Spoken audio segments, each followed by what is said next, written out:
আসসালামু আলাইকুম। আজকে একটা লং ভিডিও শেয়ার করব আপনাদের সাথে। আজকে যেহেতু 31st নাইট, সেই উপলক্ষে থাকবে আমার এই ভিডিওটা। আজকে আমরা অনেক এনজয় করেছি, অনেক মজা করেছি, সব কিছু আপনারা দেখতে পারবেন এই ভিডিওতে। তার জন্য ভিডিওটা একদম শুরু থেকে শেষ পর্যন্ত দেখতে হবে। আমি গতকালকে এই বিষয়ে একটা পোস্ট আপলোড করেছিলাম, সেখানে অনেক আপু আমাকে কমেন্ট করেছিল তারা আমার ভিডিও দেখতে চায় আমি কি রান্না করব সেই বিষয়ে, বা আমি কিভাবে 31st নাইট উদযাপন করলাম সেটাও তারা দেখতে চেয়েছিল। তো আপুদেরকে বলতেছি, তোমরা যদি আমার এই ভিডিওটা দেখে থাকো তাহলে অবশ্যই আমাকে কমেন্ট বক্সে জানিয়ে যাবে ভিডিওটা কেমন হয়েছিল। যেহেতু সকাল থেকে ভিডিওটা শুরু করেছি, সাফা মারোয়া সকালে ঘুম থেকে ওঠার পর নাস্তা করিয়ে দিয়েছিলাম, তারপরে আমি নাস্তা খেয়েছি। তারপর সাফা মারোয়াকে গোসল করি, আমিও গোসল করে ফেলেছিলাম। এখানে সাফা এবং মারোয়া ঝগড়া লেগেছিল কোনো একটা বিষয় নিয়ে, তারপর আমি তাদেরকে মীমাংসা করতেছিলাম। তার জন্যই সাফা এখানে রাগ করে দাঁড়িয়েছিল, আর এখানে মারোয়া বলতেছিল যে আজকে তাদের নানি আসবে এবং তাদের খালামণি আসবে। তো সেটাই বলতেছিল তারা দুইজন এখানে দাঁড়িয়ে দাঁড়িয়ে। তারপর আমি তাদেরকে রেখে চলে আসলাম রান্নাঘরে রান্না করার জন্য তাদের দুপুরের খাবার। আমি আজকে তাদের দুপুরের খাবার হিসেবে তাদেরকে দিব সবজি খিচুড়ি ডিম দিয়ে। তো আমি তাদেরকে রুমে রেখে আসলে কি তারা আমার পেছন পেছন পাকে রুমে চলে এসেছে। আমি সাফাকে অনেকবার বলতেছিলাম যে তুমি রুমে চলে যাও, সে যাচ্ছিল না। তারপর তাকে কত শত বুঝিয়ে আমি এখানে বসিয়েছি, সে আপনাদেরকে হাই দিয়েছে। আপনারা কমেন্ট বক্সে হ্যালো বলে যাবেন। যেহেতু আমার আম্মু এবং আমার ছোটো বোন আসবে, তো তাদের জন্য আমার শাশুড়ি এখানে রান্না করতেছিল। রান্নার পুরো ভিডিও ক্লিপ আমি নিইনি, যতটুকু পেরেছি আমি নিয়েছি। তারপর আমি এখানে দুপুরে খাবার খেতে বসে গিয়েছিলাম। আমি দুপুরে খাবার খাওয়া শেষ করার পর সাফা মারোকে ঘুম পাড়িয়েছি। ঘুম পাড়ানোর পর বিকেলের দিকে মানে আসরে আজানের পর পর আমার আম্মু আর এবং আমার বোন সবাই চলে আসে। আসার পর আমার আম্মুর কাজে লেগে গিয়েছিল। আম্মু মূলত আজকে আমাদেরকে ভাপা পিঠা বানিয়ে খাওয়াবে। আম্মু হচ্ছে ভাপা পিঠার জন্য সব কিছু প্রসেসিং করতেছিল।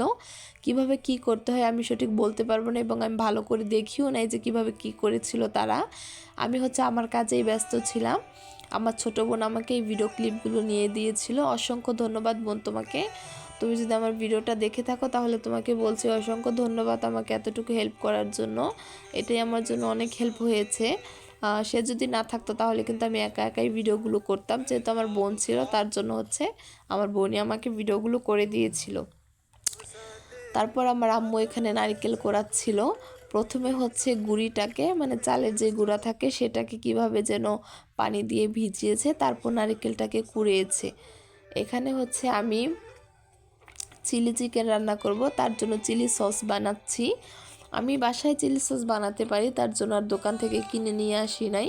তো চিলি সস বানানোর জন্য প্রথমেই আপনাদেরকে এখানে দিতে হবে রসুন কুচি, আদা কুচি, চিলি ফ্লেক্স মানে শুকনো মরিচের গুঁড়া, তারপরে হচ্ছে চিনি, কর্নফ্লাওয়ার এবং লবণ। এই 6টা উপকরণ আপনারা এখানে ব্যবহার করবেন, তাহলে আর কিছু ব্যবহার করতে হবে না। তারপরে এই 6টা উপকরণ মানে এই শুকনো উপকরণগুলো আপনারা একসাথে দেওয়ার পর হচ্ছে পরিমাণ মতো পানি ব্যবহার করবেন। এখন পানি এবং এই উপকরণগুলো একসাথে মিক্স করবেন। মিক্স করে নেওয়ার পর হচ্ছে চুলার জালটাকে অন করে দিবেন। চুলার জাল কিন্তু এতক্ষণ অফ ছিল। আমি সবগুলো উপকরণ দেওয়ার পর পানি দিয়েছি, তারপর মিক্স করেছি। এখন চুলার জালটাকে আমি অন করে দিব। তারপর ঘনত্ব বুঝে রান্না করে নিব, তারপর চুলা থেকে নামিয়ে ফেলবো। আপনারা এটার ঘনত্ব বুঝে রান্না করবেন। রান্না করার পর হচ্ছে চুলা থেকে নামিয়ে ফেলবেন। এখানে আপনারা চাইলে অবশ্যই ময়দাটা ব্যবহার করতে পারবেন, তবে আমার কাছে কর্নফ্লাওয়ার ছিল তাই আমি কর্নফ্লাওয়ারটা ব্যবহার করেছি। যেহেতু চিলি চিকেন রান্না করব তো তার জন্য তো অবশ্যই চিকেন লাগবে। তো আমার আম্মুকে আমি দেখাচ্ছিলাম যে আম্মু চিকেনটাকে আমি কিভাবে কাটবো, তবে আই এম সরি আমি ব্যর্থ হয়েছি, চিকেন কাটতে পারি নাই। শেষমেশ কিন্তু আমার আম্মুই আমাকে চিকেন কেটে দিয়েছিল। তো চিলি সসটা আমার রান্না করার পর আমি চুলা থেকে নামিয়ে ফেলেছি। ঘনত্ব বুঝে নামিয়েছি, আপনারা আপনাদের ঘনত্ব বুঝে এটাকে নামিয়ে ফেলবেন। তারপর আপনারা ভিনেগার থাকলে ভিনেগারটা ব্যবহার করবেন। আমার কাছে ভিনেগার ছিল না, তার জন্য আমি একটু লেবুর রসটা ব্যবহার করে নিচ্ছিলাম। একটু টক, একটু ঝাল, একটু মিষ্টি একটা ফ্লেভার আসবে এই সসটা থেকে। তো এইভাবেই কাজ করে যাচ্ছিলাম আমরা সবাই। আলহামদুলিল্লাহ আমরা অনেক মজা করেছিলাম সবাই একসাথে। 31st নাইট উদযাপন করেছিলাম, অনেক এনজয় করেছিলাম। যেহেতু সাফা মারো এখন একটু বড় হয়েছে, তার জন্য সাফা মারো কিন্তু এখন আনন্দ করতে পারে মাশাল্লাহ। তো আমার আম্মু মিঠাই হচ্ছে গ্রেট করে নিয়েছিল বটির সাহায্যে, তারপরে এখানে প্রসেসিং করে পিঠা বানাচ্ছিল। প্রথমে হচ্ছে আম্মু চালের গুঁড়ি দিয়েছিল, তারপর মিঠাই দিয়েছিল, মিঠাই দেওয়ার পর হচ্ছে নারিকেল দিয়েছিল। আমরা হচ্ছে মিঠাই বলি, অনেকে হচ্ছে গুড় বলে, আমরাও এটাকে গুঁড়ো বলি, মিঠাইও বলি, দুইটাই বলি, সব কিছু একসাথে মিক্স করে বলি আর কি। তারপর নারিকেল দেওয়ার পর হচ্ছে আবার উপরে চালের গুঁড়ি দিয়েছিল, দেওয়ার পর হচ্ছে খুব সুন্দর করে আম্মু কীভাবে যেন কোট করে নিচ্ছিল।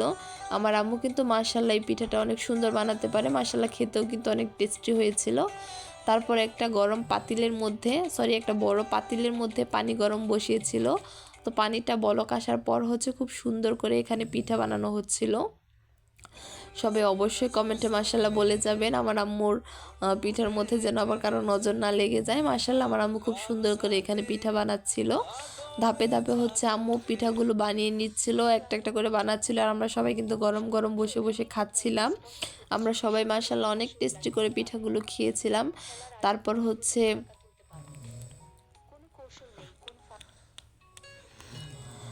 আম্মু হচ্ছে পিঠাটাকে নামিয়ে দিচ্ছিল, এইভাবে হচ্ছে আমাদেরকে নামিয়ে দিচ্ছিল, দেওয়ার পর হচ্ছে আমরা খাচ্ছিলাম আর হচ্ছে সবাই গল্প করতেছিলাম।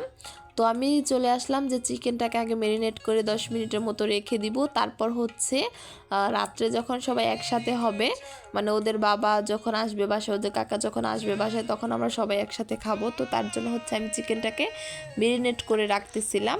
তো প্রথমে আমি পরিমাণ মতো আদা এবং রসুন বাটা দিয়েছি, তারপর পরিমাণ মতো লবণ দিয়েছি। লবণ দেওয়ার পর হচ্ছে আমি যে মুরগির মশলাটা থাকে ওই মশলাটা অ্যাড করেছিলাম।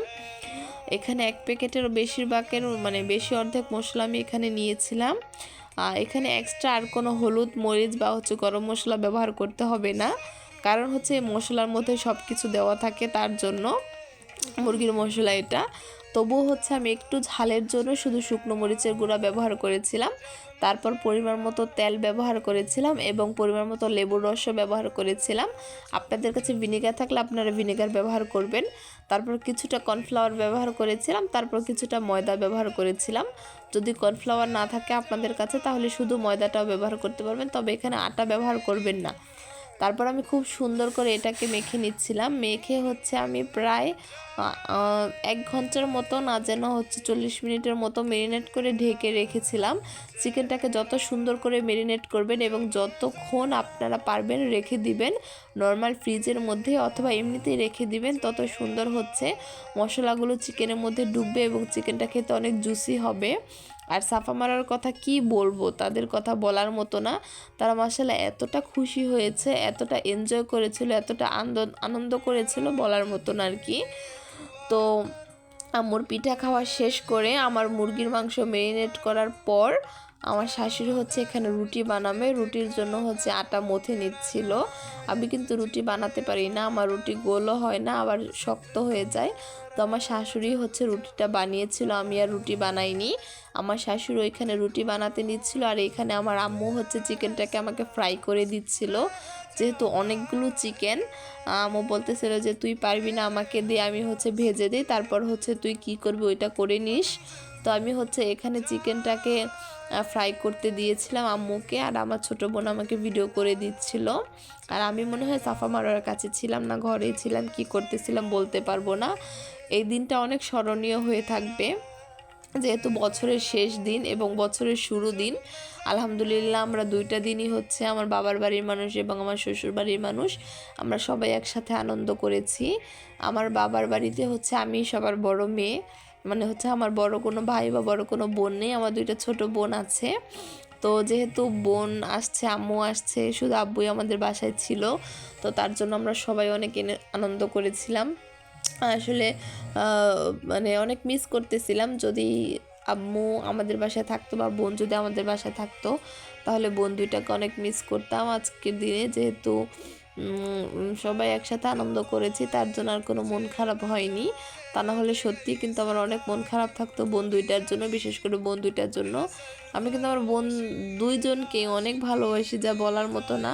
এটা সব বড় বোনই হচ্ছে সব ছোট বোনকে এরকম ভালোবাসে। আমার মেজ বোনের হচ্ছে বোর্ড পরীক্ষা চলতেছিল, খালেদা জিয়া মারা যাওয়ার কারণে তাদের বোর্ড পরীক্ষাতে অনেক পিছিয়ে দিয়েছে, 5 তারিখে করে দিয়েছে 31 তারিখের পরীক্ষাটা। তাই আম্মুকে বলেছি যে আম্মু তুমি আমাদের বাসায় আসো, এসে হচ্ছে এক রাত মানে এক রাত থেকে যাও আমাদের বাসায়, আমরা সবাই আনন্দ করব, মজা করব, আর সাথে 31st নাই যেহেতু আমরা হচ্ছে কিছু রান্না করে খাবো। তার জন্য আম্মু মূলত আমাদের বাসায় এসেছিল। আর এখানে আমার শাশুড়ি হচ্ছে রুটি বানিয়েছিল। তো রুটি বানাতে বানাতে আমি ভাবলাম যে এখন চিকেনটাকে আপনার সস দিয়ে হচ্ছে রান্না করব, বাকি যে রান্নাটুকু আছে ওই রান্নাটুকু করব। এই কড়াইয়ের মধ্যে হচ্ছে চিকেনটাকে ফ্রাই করেছিলাম। তো আর তেলটা হচ্ছে অন্য কড়াইয়ের মধ্যে নেই নাই, আম্মু বলতেছিল যে এটার মধ্যেই কি করবি করে ফেল, কারণ হচ্ছে যেহেতু চিকেন এটার মধ্যেই ভাজা হয়েছে, তো চিকেনের একটা স্মেল আছে, সুন্দর স্মেলটা এটার মধ্যে থেকে যাবে। তার জন্য হচ্ছে অন্য কড়াইয়ের মধ্যে আমি আর নেই নাই। প্রথমে হচ্ছে রসুন কুচি করে নিয়েছিলাম, রসুনটাকে এখন খুব সুন্দর করে ভেজে নিব, লাল লাল করে ভেজে নেব রসুনটাকে।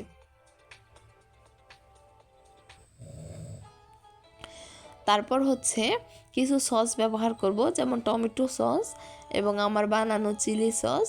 আপনার দোকান থেকে কিনে নিয়ে আসতে পারেন, সমস্যা নেই। তারপর এই চিকেনগুলি ভাজা হয়েছিল, এই চিকেনগুলোকে দেখাচ্ছিলাম। আরও চিকেন ছিল, সবগুলো একসাথে দেখানো হয় নাই, ওইটা অন্য বাটির মধ্যে ছিল। তারপর সয়া সস ব্যবহার করব। আপনারা সয়া সসটা মাস্ট ব্যবহার করবেন চিলি চিকেনের মধ্যে, তাহলে খুব সুন্দর একটা স্মেল বের হবে সয়া সস থেকে এবং কালারটা অনেক জোস আসবে। আপনারা আমার লাস্টের দিকে ভিডিওটা দেখলে বুঝতে পারবেন যে মাশাআল্লাহ কালারটা কতটা জোস এসেছে, কালারটা এত সুন্দর হয়েছে যা বলার মতো না। মাশাআল্লাহ কালারটা অনেক সুন্দর হয়েছে, কালারটা কিন্তু অনেক জোস হয়েছে। তো যাই হোক, এখানে হচ্ছে ফালি করা পেঁয়াজ এবং আস্ত কাঁচামরিচ আমি ব্যবহার করেছি। চিলি চিকেনের মধ্যে অবশ্যই পেঁয়াজ এবং কাঁচামরিচটা আপনারা ব্যবহার করবেন, তাহলে খেতে অনেক টেস্টি হবে। যদি আপনাদের কাছে ক্যাপসিকাম থাকে আপনারা ক্যাপসিকাম ব্যবহার করবেন। আমার কাছে ক্যাপসিকাম ছিল না, তার জন্য আমি ব্যবহার করি নাই, শুধু কাঁচা পেঁয়াজ এবং কাঁচা মরিচ ব্যবহার করেছি। তারপর আমি টমেটো সস এখানে ব্যবহার করলাম, টমেটো সসটাকে হালকা করে নেড়ে নিয়েছি। তারপর হচ্ছে সয়া সস ব্যবহার করেছি, সয়া সস পরিমাণে অনেকটা দিয়েছিলাম, সাথে এক্সট্রা আর কোনো লবণ ব্যবহার করি নাই। যেহেতু সয়া সসের মধ্যে এমনিতে একটু লবণযুক্ত থাকে, তার জন্য এক্সট্রা লবণ ব্যবহার করবেন না, আপনারাও করবেন না, আমিও করি নাই। অবশ্যই অবশ্যই অবশ্যই আপনারা সয়া সসটা দিবেন, তার কারণ হচ্ছে কালারটা অনেক সুন্দর আসবে এবং খেতে অনেক টেস্টি হবে। আর চিলি সস তো ব্যবহার করতেই হবে, যেহেতু এটা চিলি চিকেন। যদি ক্যাপসিকাম থাকে ব্যবহার করবেন, না থাকলে ব্যবহার করার প্রয়োজন নেই, ওইটাকে স্কিপ করে যাবেন। আমি কিন্তু চিলি সস এখানে সম্পূর্ণটা ব্যবহার করিনি, অল্প একটু ব্যবহার করেছিলাম। তবে আমি আপনাদেরকে সাজেস্ট করব আপনারা চিলি সসের মধ্যে আদাটা ব্যবহার করবেন না। আমার কাছে আদার ফ্লেভারটা ভালো লাগে নাই, কেন যেন একটু স্কিপ করতে ইচ্ছে করেছিল। রসুনের ফ্লেভারটা খুব সুন্দর লেগেছিল, আপনারা রসুন কুচিটা ব্যবহার করবেন। আর যদি আপনারা চান যে সব কিছুর ভিডিও আমি আপনাদেরকে আলাদা আলাদা করে দিব, তাহলে কমেন্ট বক্সে আমাকে জানিয়ে যাবেন, আমি আবার সুন্দর করে সব কিছুর ভিডিও আপনাদেরকে আলাদা আলাদা করে দিয়ে দিব, সমস্যা নেই। তারপর যে চিকেনগুলো ছিল ওই চিকেনগুলো আমি এখানে দিয়েছি, দেওয়ার পর হচ্ছে খুব ভালো করে নেড়ে নিব। এক্সট্রা লবণ ব্যবহার করবে না, যেহেতু সয়া সসের মধ্যে এক্সট্রা লবণ থাকে, তার জন্য আমি এক্সট্রা আর কোনো লবণ ব্যবহার করিনি। এটাকে খুব সুন্দর করে মেখে নিয়েছি, নাড়াচাড়া করে ওই পাশ থেকে ওই পাশ, ওই পাশ থেকে ওই পাশ, এভাবে নাড়াচাড়া করতেছিলাম যাতে করে সবগুলো মশলা সবগুলো মুরগির মধ্যে যায়, মানে হচ্ছে সসগুলো যেন সবগুলো মুরগির মধ্যে যায়। তার জন্য একটু পরেই দেখবেন কালারটা অনেক ডার্ক হয়ে যাবে এবং দেখতে এত সুন্দর হয়েছিল এবং সম্পূর্ণ ঘরের মধ্যে কিন্তু স্মেল ছড়িয়ে গিয়েছিল। ওদের বাবা বাহির থেকে রুমে আসার পরে বলতেছিল যে তোমার রান্না হয়েছে, খুব সুন্দর একটা স্মেল আসতেছে, আমাকে তাড়াতাড়ি দাও আমি খাবো, বুঝেন অবস্থা। তো আমি বললাম যে একটু ওয়েট করো, আমরা সবাই একসাথে খাবো। এই তো দেখেন কালারটা মাশাআল্লাহ কতটা সুন্দর লাগছে দেখতে, খেতেও কিন্তু এতটাই টেস্টি হয়েছিল, ঠিক এই কালারটার মতোই টেস্টি হয়েছিল। তো তো ওদের বাবা আবার চিকেনের সাথে অথবা বারবিকিউর সাথে এই সসটা অনেক পছন্দ করে। তো ভাবলাম যে আজকে এই সসটাও বানিয়ে ফেলি ওদের বাবার জন্য। এখানে ঘরে থাকা কিছু উপকরণ ব্যবহার করেছিলাম, যেমন পেঁয়াজ, রসুন, ধনিয়া পাতা, পেঁয়াজ, কাঁচামরিচ, ধনিয়া পাতা, গাজর আর হচ্ছে শসা, এই কয়েকটা উপকরণ দিয়েছিলাম। সাথে তেঁতুলের চাটনি দিয়েছিলাম, টমেটো সস দিয়েছিলাম আর কাসুন্দি দিয়েছিলাম, পরিমাণ মতো লবণ দিয়েছিলাম। এই কয়েকটা উপকরণই ব্যবহার করবেন, এক্সট্রা আর কিছু ব্যবহার করতে হবে না আপনাদেরকে। টমেটো থাকলে কাঁচা টমেটো ব্যবহার করতে পারেন, সমস্যা নেই। তারপর সাফা মারো এখান থেকে নিয়ে সব কিছু খেয়ে ফেলতেছিল। ওরা যেটা দেখবে সেটা অবশ্যই খাবে, সেটা না বলার কিছুই নেই।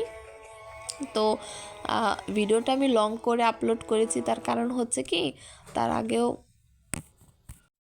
আগেও আমি আমার আম্মু আসার কিছু রান্নার ভিডিও আপলোড করব, তখন হচ্ছে ভিডিওটাকে 2 পার্টে ভাগ করেছিলাম আমি, যেহেতু টিকটকের মধ্যে এত লং ভিডিও আপলোড করা যায় না, তার জন্য ভিডিওটাকে আমি 2 পার্টে ভাগ করেছিলাম। এখন প্রথম পার্ট আপলোড করেছি, আর দ্বিতীয় পার্ট কোথায় হারিয়ে ফেলেছি আমি খুঁজেই পাচ্ছিলাম না। আমার মানে হচ্ছে স্টোরেজটা অনেক ফুল হয়ে গিয়েছিল, তখন মনে হয় স্টোরেজ থেকে কিছু ডিলিট করতে গিয়ে ওই দ্বিতীয় পার্টের ভিডিও আমি ডিলিট করে ফেলেছি। তার জন্য একদম লং ভিডিও এখন ভয়েস দিয়ে দিচ্ছি। এই ভয়েসটা কি হচ্ছে আমি কেটে তারপর টিকটকের মধ্যে আপলোড করব। আর রাত্রে আমরা সবাই খেয়েছিলাম, আলহামদুলিল্লাহ অনেক এনজয় করেছিলাম। আপনাদের সবাইকে আমার পক্ষ থেকে এবং সাফা মারার পক্ষ থেকে হ্যাপি নিউ ইয়ার। আল্লাহ তাআলা সবাইকে ভালো রাখুক, সবাইকে সুস্থ রাখুক, সবাইকে নেক হায়াত দান করুক, এবং যারা মারা গিয়েছে আল্লাহ তাআলা সবাইকে জান্নাত নসিব করুক। আপনারাও সবাই আমাদের জন্য দোয়া করবেন। আল্লাহ হাফেজ সবাইকে।